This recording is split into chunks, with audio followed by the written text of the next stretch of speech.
so wonderful to be with so many friends here today. Are you excited? God bless America.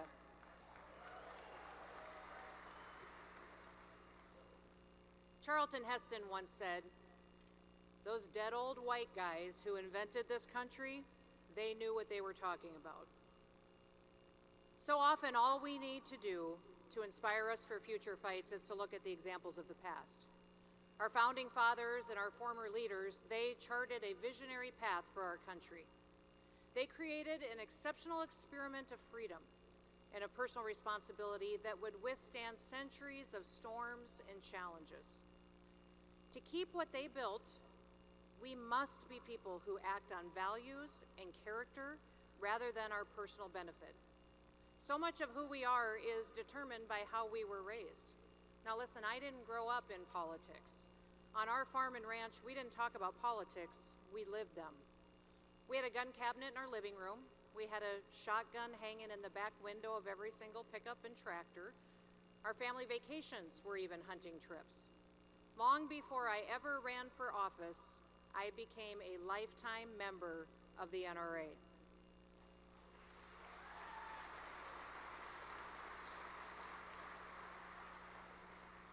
My dad taught us life lessons. He taught us common sense, and often those were taught during our hunting trips. As soon as we were old enough to ride a horse, he would take us hunting. He'd pack us by horseback, sometimes 20 miles back into the wilderness to hunt elk. I didn't always know it back then, but those hunting trips gave me a lot of confidence. They helped me become a problem solver. For instance, I remember being only about 9 or 10 years old, and we had hunted all day, miles and miles from camp in the high country in the Bighorn Mountains, when my dad turned to me and he said, "Kristi, hunt your way back to camp. I'm going to go around this ridge and I'll meet you there at dark." And he disappeared over the ridge. Now, to a 10-year-old girl, this was terrifying. And as strange noises came and darkness fell, I had to rely on my instincts and my horse to find my way back to our tent. Now, years later, Mom shared with me that my dad had followed me at a safe distance all the way back to camp to make sure that I got there safe. Now, before you get all warm and fuzzy on him, I also want to tell you that he made bear noises the whole time he was following me. Scratching trees and growling at me, so, you know, he made sure I lived, but he wanted me to be lived scared. But he made me stronger. And it also made me realize that I could conquer challenges that were put in front of me. It made me who I am today, and that's the first female governor of the state of South Dakota.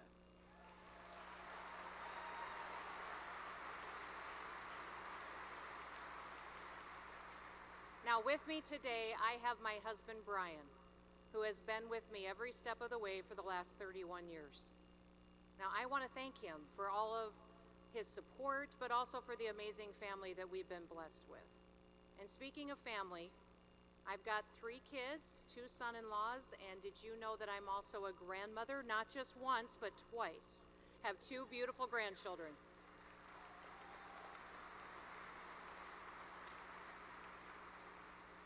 For those of you with grandchildren, there is no question as to why we get up every day and we fight. We get up every day and we fight for our values. Little Miss Addie, who is almost 2, and Branch, who's just a few months old, they have brought us so much joy. They've brought us purpose. Now Addie, who, soon will need them, I want to reassure you, she already has a shotgun and she already has a rifle. And she's got a little pony named Sparkles too, so the girl is set up. There's a very famous quote that says, "Those who cannot remember the past are condemned to repeat it." Some would look at what's happening here in America today and they would call the times unprecedented. They would say unforeseen. I would say the exact opposite. It all sounds and it all looks and feels tragically familiar. We have been here before. A country that's arguing over policies, a public that's discouraged and dismayed by the lack of public discourse, violence in our streets and in our schools, families grieving their children, and loved ones that were destroyed by a deranged maniac for no apparent reason, and a White House that is so hell-bent on grabbing power and control of your life they will do anything and stop at absolutely nothing to take it away. They will even take away your last tool of defense. The Second Amendment is about deterrence. It's about ensuring the government respects the rights and the liberty of citizens. A well-regulated militia being necessary to the security of a free state, the right of a people to keep and bear arms shall not be infringed.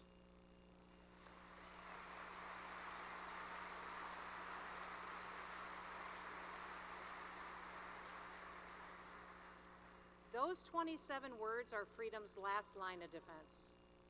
The founders understood deeply that without an armed citizenry, authentic freedom could not and would not survive. And how did they know this? What were their circumstances? What did they know about human nature and the temptation to seize power? Did they know how fragile freedom could be? What exactly were they drawing on? First, they were drawing on their own experience. The founders knew that the country would never have survived the Revolutionary War if the colonists hadn't owned their own weapons. The very first battles of the Revolutionary War, the battles of Lexington and Concord, started when 800 expertly trained British soldiers came to seize the weapons of the citizens. Those colonists, those Americans, were untrained. They only had their personal weapons, their muskets and pistols to fight back. One American, named Samuel Whitmore, was 78 years old. Now think about that. In the 1770s, the average life expectancy was less than 40. As the British were retreating from the battle, Samuel hid behind a wall on his property. He ambushed the British all by himself. He shot one with his personal musket. He then shot two more with personal dueling pistols. All three of those British soldiers died from their wounds. For his heroism, Samuel was shot in the cheek, bayoneted 6 times, and clubbed repeatedly. The British left him there to die, but he refused to. He got medical treatment and he lived another 18 years.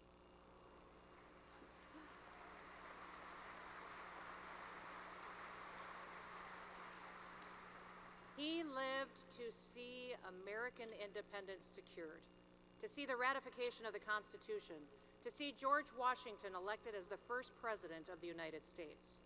And when the Revolutionary War was over, Samuel Whitmore would go down in history as the oldest, perhaps even the bravest colonial militiaman. That's how the American people won the Revolutionary War. The Continentals challenged the infantry of the British Empire with the same firearms that they used to hunt squirrels and deer and to feed their families.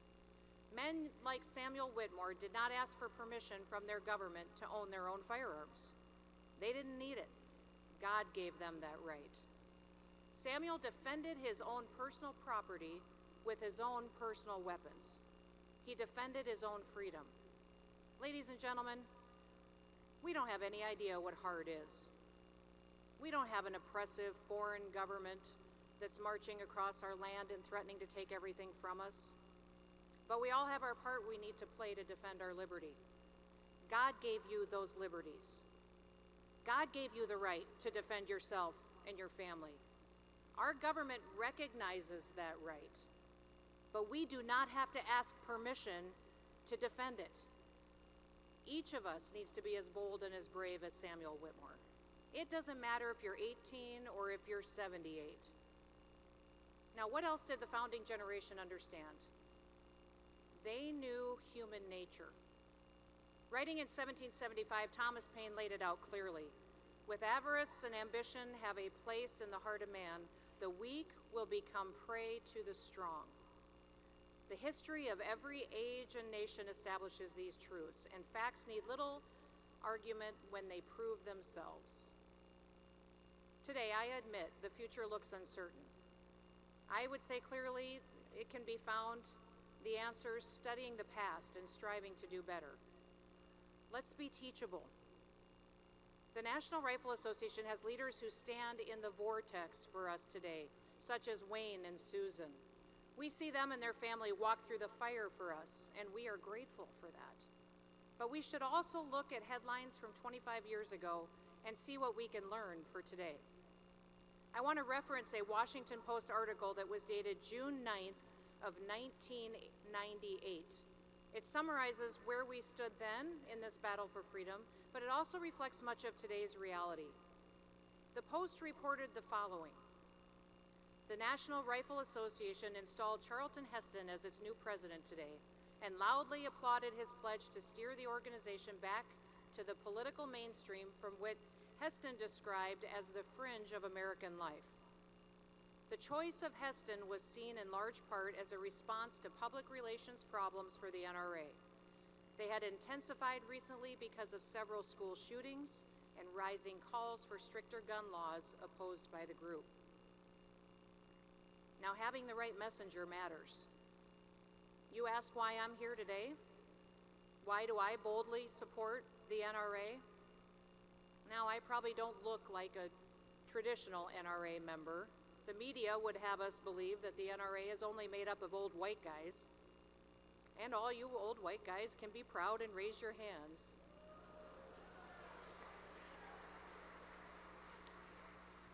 But there's a lot of other people, a lot of diversity within the NRA. Well, let me tell you something. I may be a mom and a grandma, but I am the NRA.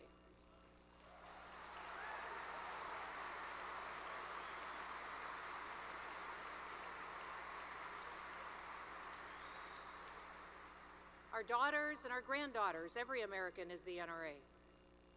I didn't know I could even be a hunter until I saw my grandma was a hunter, and she was a pretty famous duck hunter. She was good. The Post in that article went on to say that Heston rose to power in the NRA because of the need to soften the organization's public image. Calling the school shootings a child issue, not a gun issue, Heston reasserted the NRA's long-standing position that violence grows from unraveling family values and weak prosecutors and judges. He also added a new twist. He called on the White House to acknowledge many gun violations go unprosecuted for lack of resources. He called on the Justice Department to start prosecuting every federal gun law violation in one major city. This, he said, would include attempts by felons to buy guns, which are rarely prosecuted except in combination with violent crimes. Heston pulled no punches in his first day as president. Referring to the Second Amendment, he said, those dead old white guys who invented this country, they knew what they were talking about. Now again, this article is from 25 years ago, yet that conversation is so relevant for today. What if prosecutors actually did their jobs instead of going on the political attack?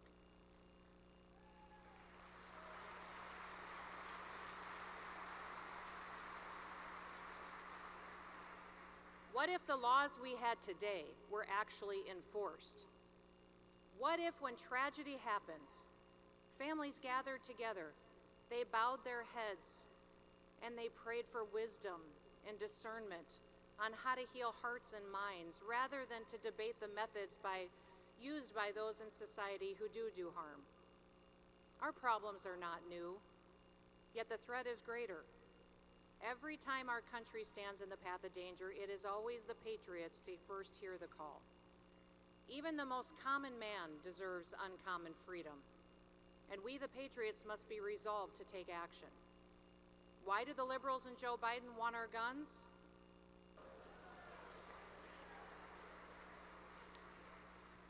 But there's a lot of other people, a lot of diversity within the NRA. Well, let me tell you something. I may be a mom and a grandma, but I am the NRA.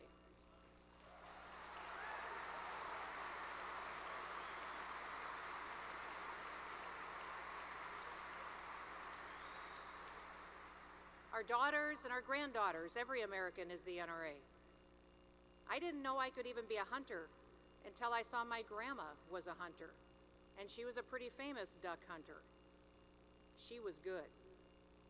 The Post in that article went on to say that Heston rose to power in the NRA because of the need to soften the organization's public image. Calling the school shootings a child issue, not a gun issue, Heston reasserted the NRA's long-standing position that violence grows from unraveling family values and weak prosecutors and judges. He also added a new twist. He called on the White House to acknowledge many gun violations go unprosecuted for lack of resources. He called on the Justice Department to start prosecuting every federal gun law violation in one major city. This, he said, would include attempts by felons to buy guns, which are rarely prosecuted except in combination with violent crimes. Heston pulled no punches in his first day as president. Referring to the Second Amendment, he said, "Those dead old white guys who invented this country, they knew what they were talking about." Now again, this article is from 25 years ago, yet that conversation is so relevant for today. What if prosecutors actually did their jobs instead of going on the political attack?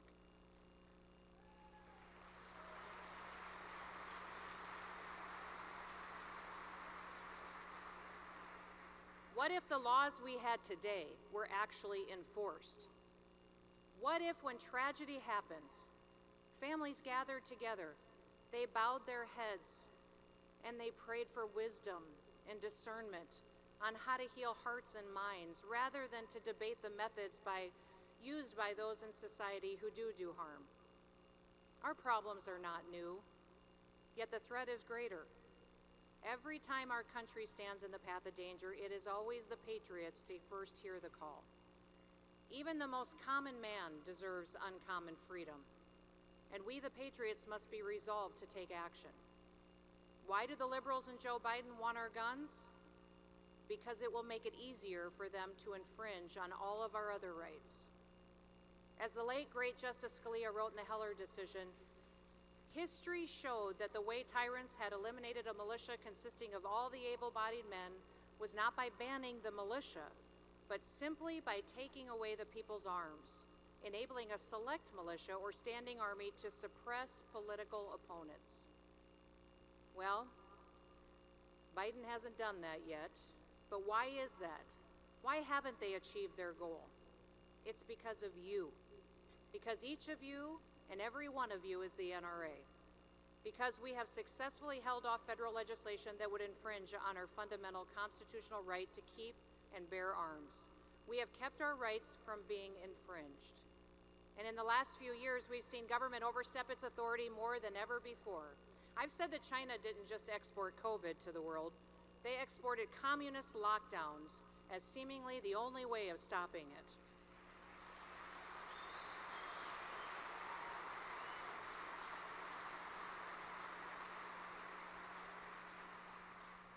In fact, until South Dakota refused, and was the only state that refused to issue any lockdowns,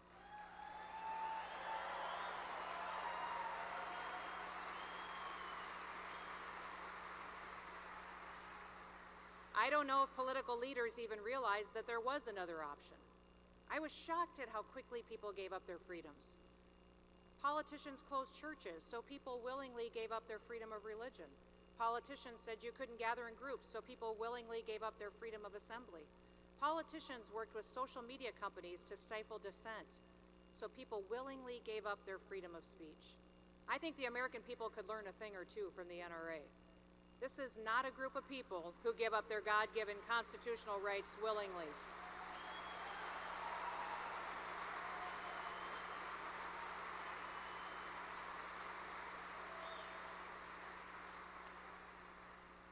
During the pandemic, I spent a lot of time outdoors. Sometimes you just needed a break from the fear and the paranoia that was going on TV and in all the newspapers.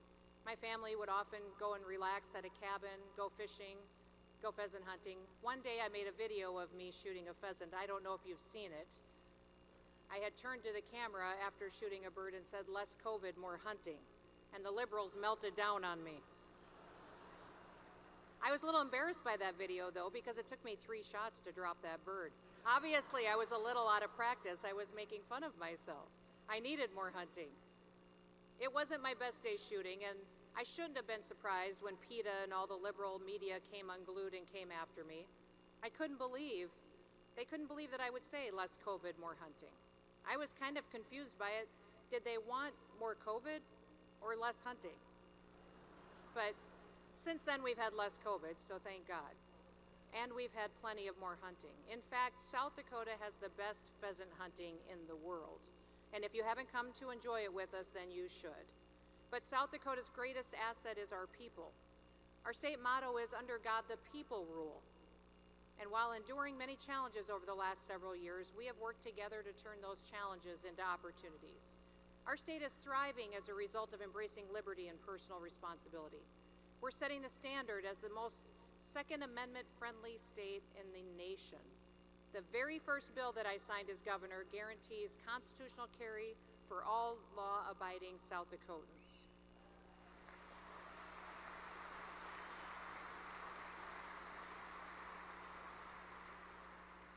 I signed legislation to block state and local governments from being able to use an emergency declaration as an excuse to infringe on Second Amendment rights. We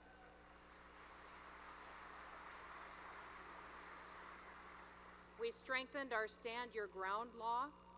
We updated the definition of a loaded firearm to mean that if a round is chambered, making it easier to respond in situations when seconds count.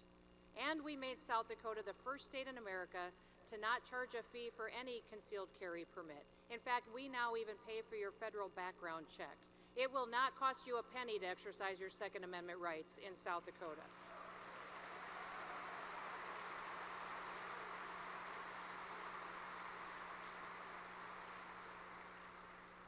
While leadership in Washington, D.C. fails to deliver meaningful solutions for the nation, our state will take action. South Dakota enjoys the strongest economy in the country, the lowest unemployment, and unprecedented economic growth. Make no mistake, freedom generated those blessings. Winston Churchill once said, "Never give in, never, never, never, except to convictions of honor and good sense." Well, here, my honor and good sense require me to continue to fight for freedom, and that's what I'll do. As I look around this room, I see resolute faces prepared to stand up for honor and for good sense. You are prepared to defend our right to keep and bear arms. I also see a media at the back of the room who insist that we're crazy for doing so. They're prepared at times to shame us and to demonize us. I know they'll attack me for giving this speech and what I've said. But if they think that that's going to stop me, then they weren't paying very much attention during the pandemic. It's not just the media and the big government.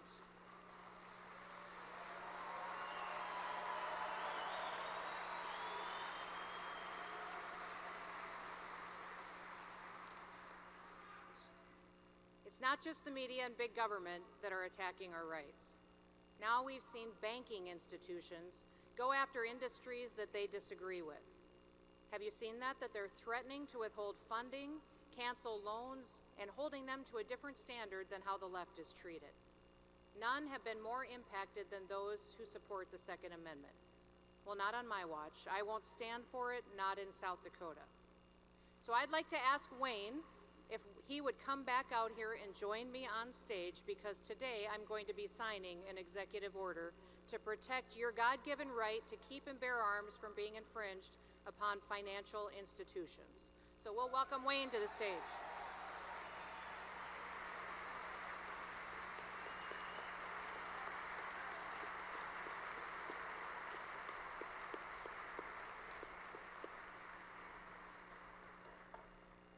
Today I will sign an executive order to protect the God-given right to keep and bear arms from being infringed upon by financial institutions.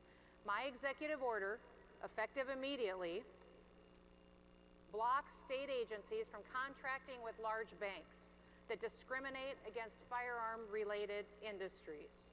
Wayne, in 1787, Thomas Jefferson wrote a letter to James Madison, and he talked about how committed he was to freedom. He made this point in Latin, but it translates as, "I prefer dangerous freedom over peaceful slavery." Today with this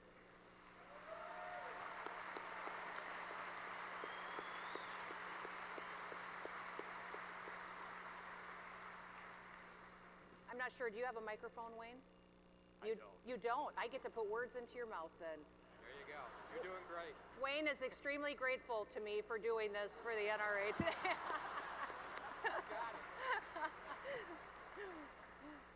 On behalf of everyone in this room, gun owners throughout the country, and all our members and firearms owners in the great state of South Dakota, Governor, God bless you. Oh, thank you. Thank you. Just stay right here.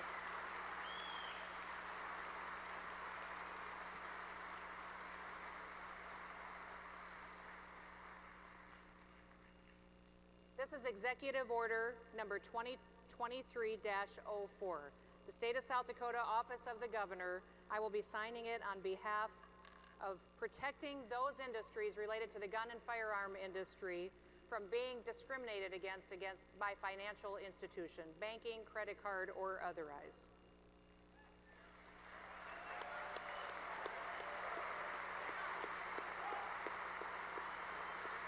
There you go. Thank you. Thank you. I'll wrap up and then we'll go. Okay.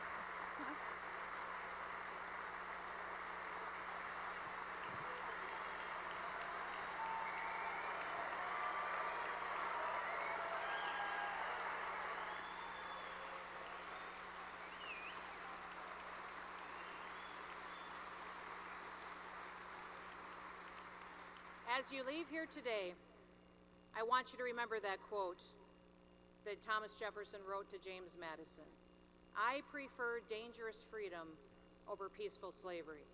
May we all leave here today inspired by our history and the blessings that we all enjoy, as well as the burden of responsibility that rests on your shoulders. Never give in. Never, never, never. Our freedom is in your hands. Thank you.